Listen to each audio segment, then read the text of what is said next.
Hi there, I'm John and welcome back to my YouTube channel. And if you're new here, welcome.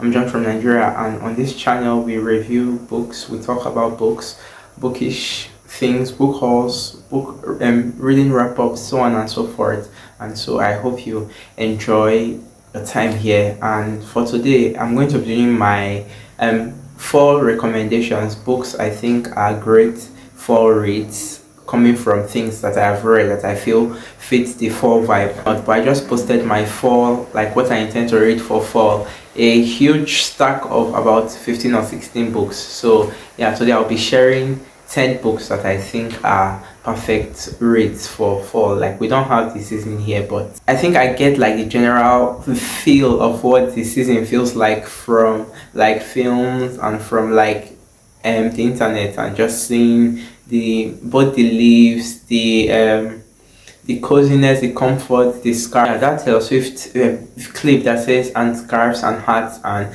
like all this gives me like a general sense. I think you just witnessed like the sun go down in real time with the way the quality of this video will change. But yeah, that's like, I think I have and there are times where, while we don't have the season specifically, I feel there are times where in June or July it feels very summery to an extent, even though rain does come a lot. And eventually, I think during like the fall season, there's like tidbits of it that in here, like here, that mirrors that time. And in winter season, it's like we have Hamatan coming in about January. It's this side season where our lips get like, you have to moisturize your lips and your body a lot because it gets very dry. There's a lot of sand during that period, and it's very, very, very cold. Like, so it's kind of like there's a mirror. It's not exactly, but it kind of fits the bill. So yeah, let's just jump into the video. And so the first book I would like to recommend for this season is We Have Always Lived in the Castle by Shirley Jackson. And I read this book last year in March. I read it with one of my good friends over here in Nigeria, who I've mentioned a lot. And I initially like finishing it because I know it's a classic. I know Jackson is a classic author, and I heard like so many praise about it and how great it is. And I read it and I found it a bit overhyped. I still do find it like a tad bit overhyped, but on like the discussion with my friend after like finishing the book, it kind of brought out a lot of like the themes, like what Jackson tries to do, and highlighted so much more. And I feel that this is a great book like to read with someone and to like discuss and compare like perspectives. But essentially, we follow these two sisters in a small town where they are very ostracized because their family was very rich, but they are like the last two surviving members of their family, along with an old uncle. And it seems like the rest of the family, we learned from the beginning that the rest of the family members are dead due to some accident or the other. And so these two girls are very ostracized by the town, disliked by the town, and they hardly even go out, but they live in this like big house that mirrors a castle, where a lot of people, a lot of the townspeople are a lot of townspeople are not able to visit them, or do not visit them rather. And we follow, the main character is a girl. She's 18, Mary Cat, who kind of in a way has a childish brain, even though she's 18, and she's like the younger sister of the two, but she's the one who goes out to do like the shopping for them, because the older sister has like this agoraphobia and fear of going outside and stuff like that. Also, like a lot of it due to like the events that have taken place. So when the book begins, we meet them where something has happened that has left like them in a certain state, and so the whole book is just like going backwards and telling us like what happened to the family, what happened to them in the present time to get them where they are. And I found it like a very interesting book that looked at a certain effect of parenting, of a certain type of parenting on a child, and just like the themes are very subtle, the things that it does are very subtle, and it's very melancholic, very, I think it has that cozy feel, and not much happens in it actually, but it does not feel like much at the same time. But I enjoyed it just when I reflected on it, and I think it very much fits this season. The second book I have here is Sharp Objects by Gillian Flynn, and I think I've talked about Gillian Flynn here a lot. This is one of my favorite mystery novels. We follow a woman named Camille. She is working as a reporter for this small magazine or press in, I think, Chicago or something, and she gets like this intel from her boss that there's this event that has gone on in our hometown where two little girls have died. So the boss, they are looking for like the kind of big story to put their magazine on the map because they are not doing so well. And so the boss, who is they are quite close, sent her out to go to her hometown to investigate like these murders and like bring back something like concrete that can help the magazine, like a good story for the magazine. And so it's this main character Camille having to go back to the hometown where she does not really want to, because we kind of learned that she has like a very weird relationship with her family, and so it is the investigation of the death of these girls and just like so many more discoveries. And I've said of Gillian Flynn, she's probably one of the best writers of this genre, and like she has interesting writing that does not mirror the stereotypical flat voice that a lot of mystery authors tend to have in their writing, where most of the focus is on plot, which is actually the meat of the genre. But why I love Flynn is that she knows how to write characters. She knows how to write depraved characters, and we get a lot of that depravity in here. It is vile. It is like a lot of outlandishness in this book. But I read it for the first time in 2020. Loved it, gave it 5 stars. Read it again last year, loved it as well. I think it is, of this and Gone Girl, this is Gillian Flynn's best work. I've only read those two, but I loved Gone Girl as well, so I highly recommend this. And I feel it has that cozy small town feel where everybody knows the story about everybody, and I think it has a lot of that vibes and will be very grateful for. The next book I have on the list is a kind of mystery as well, and in the same vein, it's a very popular one. It's Big Little Lies by Leanne Moriarty or something. I don't know if that's how you say her name, but this is the book that is the foundation for that very famous show that has Nicole Kidman, Meryl Streep, and Reese Witherspoon, and so on and so forth. I read the book first before I even found out that it had a show or something like that, because my copy, when I still had my copy, had like the women on the cover, but I read the book first and I found it just a fun time. It is also a cozy small town where the main character, it kind of looks at the lives of 3 women. We have a woman, I've forgotten their names. Okay, wait, one is Jane. Jane has a small child and she moves from the town where she was at to this new small town. So she's a new addition to the small town. Then we have Celeste, who has like twin boys and this husband, and we have Reese Witherspoon's character. I've forgotten her name, but she also has a husband and a daughter.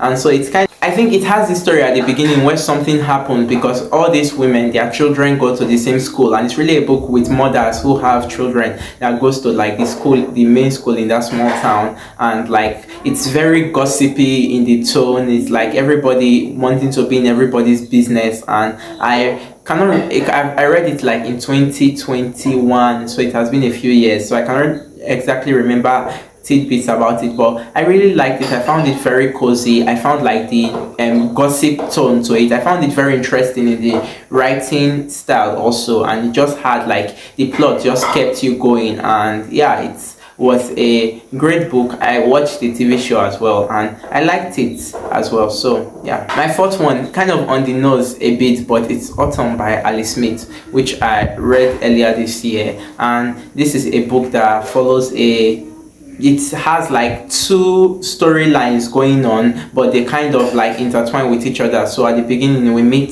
this man Daniel, who is in the hospital. He's like in this liminal space where he's in a coma. He's like 100 years old or something, so he's not yet dead, but is like in a space. We meet him at the beginning in a space where it feels like he's in this space where it's between life and death, but he really does not know. And on the other hand, we have the actual main character, in my opinion, Elizabeth, a 34-year-old woman, and it's kind of like a British book. It's a set in London or something, and we have Elizabeth, who we learn had a kind of like friendship relationship with Daniel, not a romantic relationship but a friendship growing up, and so she's the a person who is primarily visiting him when he's in like this state. And so the book kind of looks at like their relationship dating years back, like growing up when he was the neighbor, staying like it was the next door neighbor to her and her single mother. So it looks at like the way they formed their relationship. And my best description of it I gave in my May wrap up.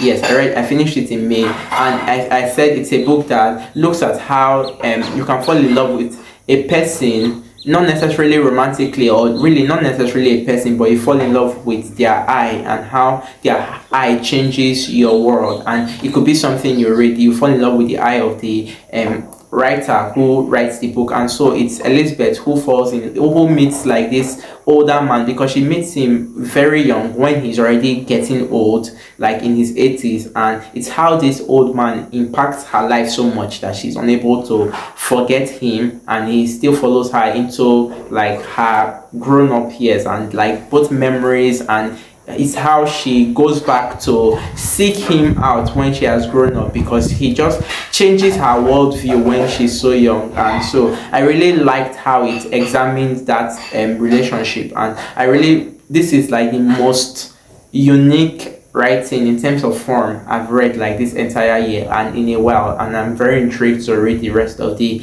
quartet. So I'm definitely reading winter in the winter season, but autumn, it is for the season. I don't know if I would say it has all the vibes, because the season does not feel present in it, but it maybe kind of has the vibes. And yeah, the fifth book on the list is I'm Thinking of Ending Things by Ian Reid.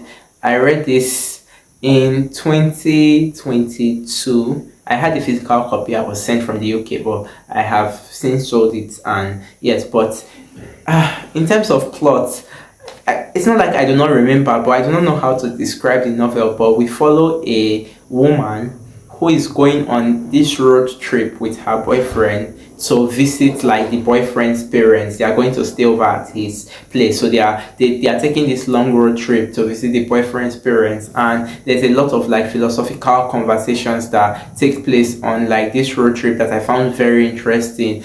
And I don't want to say too much about the novel because it is kooky, it is crazy, it has like this, there's so much disconnecting things happening in it, while you feel like what is the main story is going on at the same time. And like what I can say is that what the novel all comes to in the end is something that I had never expected or seen done in a book. It stunned me. It was one of my favorite books of that year, and like a book had not shook me in such a way like when I read this one. So I highly recommend it. I cannot tell you for the life of me what exactly it's about, but I feel it has that very like fall. It could kind of fit like fall or winter in my opinion, but it has that very cozy feel, like and it has like this film adaptation that you think like the book is something, the adaptation is also something entirely different that I could not rate it. I could not even explain what went on, but I liked it regardless. It has Jessie Buckley, who I really like. So yes, but I recommend this. So the sixth one, I have The Pachinko Parlor by Elisa Shuadosapin. She's the author of that very famous cover, the book with a famous cover, Winter in Structure, which I have also read. But I read this last year, and I feel like you can read this in any season, really. Her books contain like so much coziness to them in the writing. She made me just fall in love with like Japanese literature, and I want to read so much more. And I don't think this is the only Japanese lit I've read, because I've read Emiko Kawakami and maybe something else, Sayaka Murata also. But like she has just that writing that I said to my friend who I read this book with, we will basically like read anything she releases, even if it's not like our favorite thing. You just cannot dislike it. Like this one follows a woman who she's like a French, the narrator is French, but she's teaching, I think she has Japanese I don't know if she's French or she stays in France, something like that, but she has like this Japanese heritage, and so she goes back to Tokyo, Japan, and she begins to tutor a child when she's there. She's tutoring the child, I think, in to speak English. Yeah, so tutoring the child to speak English, and it's really a book that looks at like where you come from, like your wanting to know where you come from, your history, your culture, your heritage. And I feel it has more like it has more of like a central theme and like plot going for it than Winter in Structure. I liked Winter in Structure more, even though that one felt kind of like just vibes. This one has the just vibes element, but it's just so cozy in like the descriptions, like the setting, everything just works. And I recommend it for the season because I think it's like fits the you can just enjoy it on one of those like cozy fall, heavy fall days. So yeah. Next one, I have a classic mystery, and it's And Then There Were None by Agatha Christie, who I don't think I've mentioned on this channel, but this is the only book of hers I have read, and I knew it was a very, very famous mystery book, the best-selling mystery novel of all time. I read it back in 2020, I don't know, 2020 or 2021, and I remember after finishing this, I had one of my aunties with us in my parents' house at that time. I think I was about, let's say, 16 or 17, and I essentially narrated the whole story to her. Like I told her some today, told her some the next day, in just giving her the suspense and the mystery, because I wanted her to read it and she wanted to try, but she was too lazy to do it. But it is the book that has like these 10 characters who get these anonymous invitations to meet on an island. They get an invitation from a very wealthy person to meet on this remote island far from a lot of things, and essentially people begin to die one by one, and the twist was insane. In my opinion, the twist was insane, and the way like things just happened around, it's like I think it's one of like the oldest books I've read, but it's also just enlightened me on like the mystery that must probably have been being written in that time, like the way it felt like it's kind of one to like just going forward, but like it has interesting character study, but not, I don't feel she does it like too deeply, because like we're more here for the plot, but it does give like this nice character insights into each of the 10 characters. It's something that I actually would love to reread again. So I think I got maybe an Agatha Christie mystery, even if this is the only one I've read. I feel it's very cozy for this season. It's just like you see, I've recommended some mystery books here. I feel it is kind of the genre for this season if I'm giving an opinion, and so I feel this will fit the bill. I know I said 10 books, but I essentially am going to gloss over. Okay, let me not gloss over it. I'm trying to hurry, but the next one is a short story, and it's Riding the Bullet by Stephen King. I read this, I cannot remember, like 2 or 3 years ago, and it's a short story that is kind of like a person who kind of meets a ghost. I think that's the best way I can describe it. He has just lost his mother, and there's this little look on grief happening, but then he gets to have this interaction with a certain ghost element in the story, and I found it so creepy when I read it. It's like Stephen King doing Stephen King horror things, but I really, really liked it. And I feel if you have like a short story collection, or if you're not a major Stephen King reader, you can just put this short story on your radar, because I think it's very, very nice. My ninth recommendation is a mystery also, and it's That Weekend by Kara Thomas, but this is more of like a YA mystery, which was not usually my thing to read, but I read this back in 2022, and we follow this narrator who winds up in the middle of nowhere. She goes camping with two of her best friends, but she wakes up from like a sort of blackout to see that she's in the middle of nowhere and her two best friends are nowhere to be found. Looking at what happened to her, how she got where she got to, and what happened to her best friends as well as looking at what led up to like that trip that they went on and that something happened to them. So it's your typical very heavy mystery because two people are missing and we're trying to locate those two people, and it gets very, very messy. I think the writing is very YA, which was my only turn off. It's just like excessive, the tone very excessive, but I found that the ending, the mystery, Jesus, it shook me so much, and it's probably the most a YA book has shook me in a while. So I kind of recommend it because like how the writing was so, like I do think the mystery element, like it's very, very good in that aspect, like very solid mystery in my opinion, even for a YA novel. And my final recommendation is a graphic novel, and it's Ghost World by Daniel Klaus. And we follow these two girls in a town. I remember that I read this, and I just remember that it fits the season. It fits the season so well. It's very quirky in the tone. We have this very bitchy friend. So our other friend, the two main character, one of them reminds me of like the main character in My Year of Rest and Relaxation. So her friend, in just like their dynamic and conversation with each other, and it's a lot of like, it's not like overtly weird things happening, but weird things happening nonetheless and it's one of like the most interesting graphic novels I've read, like in terms of style. I know like Alex from What Page Are You On really likes this novel, and the girls, I think they have just finished high school or something, and it's like kind of having this, I don't know if to say identity or existential crisis, and trying to figure out themselves. But I feel it's only fair to have one like very fall heavy graphic cozy novel in this list. So that is my pick. Even though maybe I'm not selling it a lot, but I do think it's belongs on this list. So that's the video. I hope you enjoyed it. If you have like any very specific 4 recommendations, please leave them in the comments below, and please share and subscribe. And I hope you have a wonderful reading this fall, and I'll probably catch up on my fall reading as we progress. But yeah, that's all, and I will see you in the next one. Bye.